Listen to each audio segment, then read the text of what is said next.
Assalomu alaykum qadrli kuzatuvchilar, siz bilan nevropatolog Muratxon Usmonov. Bugun siz bilan insult kasalligi, u qanday paydo bo'ladi, o'zi qanday kasallik, uni oldini olish uchun nima qilish kerak va insult kasalligidan keyin qanday ishlar olib borish kerakligi haqida gaplashamiz.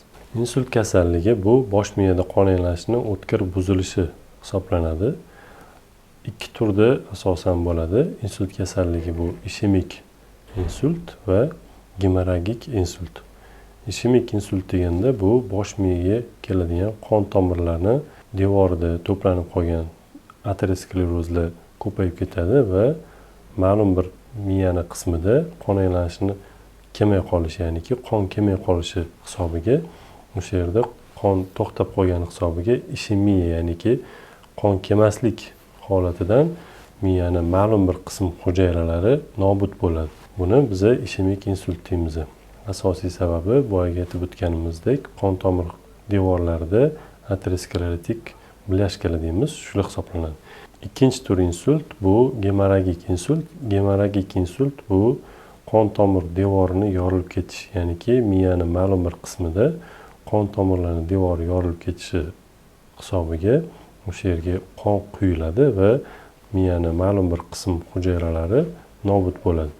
Buni asosiy sabablari bunda qon tomirlar mo'rtlashib qolishi yoki qon tomir devorlarini yorilib ketishiga sabab yuqori qon bosimi va qon tomirlarni tug'ma anomaliyasi hisoblanadi, ya'niki to'g'ri rivojlanmagan qon tomirlar ham sabab bo'lishi mumkin.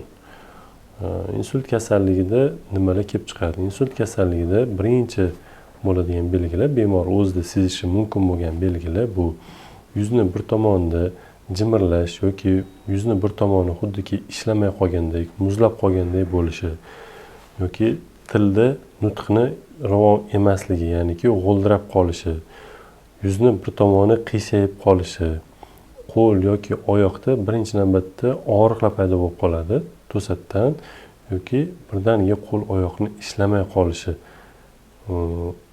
Ya'ni bemor nimadir olmoqchi bo'ladi qo'li bilan, lekin qo'lini uzata olmaydi, ola olmaydi.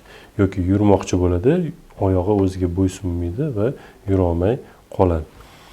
Xo'p, insultdan keyin nimalar paydo bo'ladi? Nima o'zgarishlar paydo bo'ladi? Insultdan keyin asosan bemorlarda qo'l yoki oyoqlarda harakat cheklanishi, sezgini pasayib ketishi, nutqda o'zgarishlar, ya'niki yaxshi gapira olmaslik yoki umuman gapira olmaslik yoki gapirganda gaplarining ma'nosi yo'q. Oddiygina bir necha so'zlarni takrorlash, ya'niki 1 2 3 yoki qalaysan shunga o'xshagan oddiy so'zlarni qaytarish yoki umuman gapira olmay qolish. Bundan tashqari bemorda kognitiv o'zgarishlar ham kuzatilishi mumkin.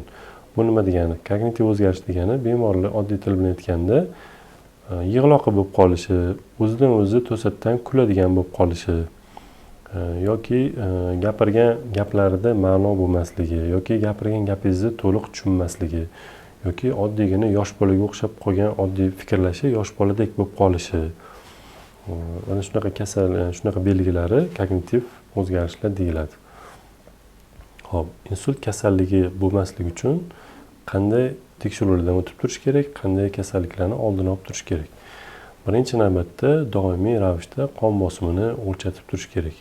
Hozirgi zamonda 40 yoshdan keyin desak adashmaymiz, chunki hozir tana vazni oshib ketishi hech kimga sir emas, uje aholi orasida ko'payib ketgan va bunday bemorlarda tana vazni oshgandan keyin qon bosimi ko'tariladigan bo'lib qoladi. Qon bosimi ko'tarilgandan keyin boyaga aytib o'tganimizdek qon tomirlarni yorilib ketish ehtimoli ko'payadi. Shuning uchun kim 40 yoshdan oshgan bo'lsa, har 6 oyda tibbiy ko'rikdan o'tib, qon bosimini o'lchab, agar qon bosimini oshishiga moyillik kuzatiladigan bo'lsa, qon bosimini tushiruvchi preparatlar har bir insonga alohida yoziladi bemor shifokor tomonidan va ana shu dorilarni doimiy qabul qilib turish. Ikkinchi tekshiruv bu albatta yurak holatini tekshirib turish. Nima uchun yurakni tekshirib turish kerak? Chunki yurak aritmiyalarida, to'g'ri o'lmasligida, yurakni bo'lmachalarida, yurakni bo'shliqlarida tromblar hosil bo'ladi va bu tromblarning ma'lum bir qismi ko'chib ketishi hisobiga bu oqim bilan qon tomir orqali borib miyani ma'lum bir qism tomirlariga tiqilib qoladi va o'sha yerda ma'lum sohada zonasida ishemiya, ya'niki boyaga aytib o'tganimiz miyani ma'lum bir qism hujayralarini o'limiga olib keladi. Shuning uchun doim yurak holatini nazorat qilib turish kerak bo'ladi. Uchinchi tavsiyamiz bu albatta yeyotgan ovqatimizga e'tibor berishimiz kerak. Nimaga? Chunki agar biz ko'p miqdorda xolesterin iste'mol qiladigan bo'lsak, ko'p miqdorda uglevodlarni iste'mol qiladigan bo'lsak, bu boyaga aytib o'tganimiz qon tomirlarida o'z aksini ko'rsatadi va qon tomirlarimizda ateroskleroz kasalligini keltirib chiqaradi.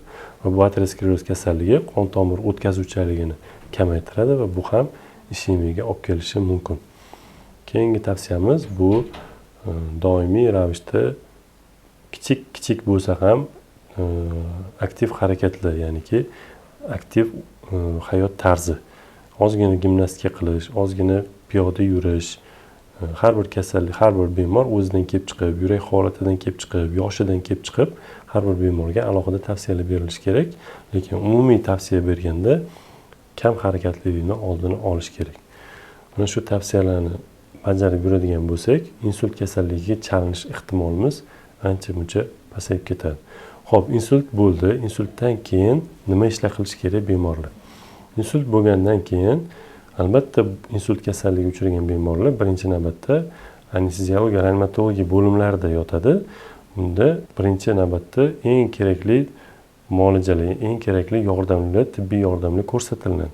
Va bu bemorlar uyga chiqqandan keyin uydagilari va bemorlar birgalikda reabilitatsiya muolajalarini boshlash kerak. Reabilitatsiya deganda nimani tushunamiz? Ya'niki yana qayta hayotga qaytish ishlari tushuniladi. Bunda ko'pchilik birgalikda qilinadigan ishlar hisoblanadi. Bunda uydagilari, bemor uydagilarining yordami va bemorning o'zini xohish, istak, irodalari bilan birga bo'ladigan jarayon hisoblanadi. Nimaga bu narsa kerak? Chunki bilamizki, insult bo'lgan bemorlar yurib turgan odam insult bo'lib qolsa, karavotga mixlanib qoldi deb o'zini tushkun kayfiyatga solib qo'yadi va yurib turgan odam birdan yotib qoladigan bo'lsa, bularda katta stress holati kuzatiladi. Bu stressdan chiqish uchun esa umidni yo'qotmasdan asta-sekinlik bilan mashqlarni bajarish kerak bo'ladi. Mashqlarni bajarishni bir nechalarini kanalimizda qo'yib o'tganmiz. Yotoq holatida qanday mashqlar bajarish kerak, turish mashqlari, yurish mashqlarini hammasini kanalimizda joylab qo'yganmiz. Va shunday mashqlarni bajarib boshlasak, albatta bemor yordamiga muhtoj bo'ladi, uydagilaridan yordam kerak bo'ladi va birgalikda shu mashqlarni bajarib, birgalikda o'rindan o'tirishni va turishni, yurishni boshlagandan keyin bemorni psixologiyasida, bemorni kayfiyatida o'zgarishlar kuzatiladi. Ya'niki yana hayotga qaytish, yana hayotga bo'lgan qiziqishi uyg'ona boshlaydi va bemor o'zini birmuncha baxtliroq his qilishni boshlaydi va hayotga qiziqishi ortib boradi. Hop, mashqlarni qanaqa qilish kerak, necha marta qilish kerak, qachon qilish kerak degan savollar juda ko'p uchraydi. Har bir bemorni o'zidan kelib chiqqan holatda bo'ladi. Nechinchi marta insult o'tkazdi, qanday turini o'tkazdi, qaysi zonasi shikastlandi, qanday mushaklari ishlamayapti, nima funksiyalari yo'qolgan. Mana shu bemorga qarab, har bir bemorni o'zidan kelib chiqib, individual tavsiya beriladi. Hammaga bir xil tavsiya berishning iloji yo'q, chunki har bir insult o'tkazgan bemorni holati, o'zgarishi turlicha bo'ladi. Kimdandir qo'l yaxshi ishlamaydi, ikkinchi bemorda oyoq yaxshi ishlamaydi. Yoki ikkala bemorda ham oyoqda muammolar bo'ladigan bo'lsa, turlicha bo'ladi. Kimdir oyog'ini bukolmay qoladi, kimdir yozolmay qoladi, kimdir yoki o'zini tik tuta olmay qoladi tizzasini. Har bir bemordan kelib chiqib, holatidan, o'zgarishidan kelib chiqib, mana shu tavsiyalar berilishi kerak bo'ladi. Siz bilan nevropatolog Usmonov bo'ldi.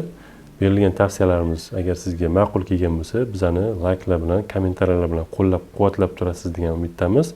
Agar sizda shunaqa tanishlaringiz bo'lsa, bu videoni ulashib qo'yasiz degan umiddamiz. Xayr, salomat bo'ling.